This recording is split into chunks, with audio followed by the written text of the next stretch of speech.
আমরা যদি বিজ্ঞানের আয়নায় নিজেদের দেখি তবে চমকে উঠবেন। পৃথিবীতে প্রতিটি মানুষের ডিএনএ 99.9% হুবহু এক।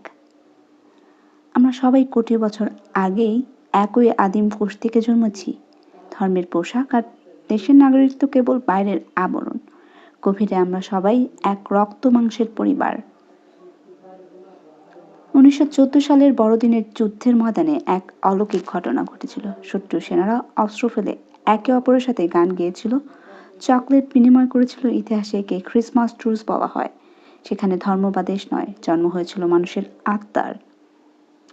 1947 সালে দেশভাগের দাঙ্গায় যখন রক্তের বন্যা বইছিল, তখন অনেক মুসলিম পরিবার তাদের হিন্দু প্রতিবেশীকে বোরখা পরিয়ে সীমান্ত পার করিয়ে দিয়েছিল।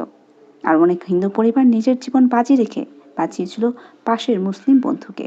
এই গল্পগুলো কোনো মানচিত্রে লেখা নেই, এগুলো লেখা আছে মানুষের হৃদয়ে।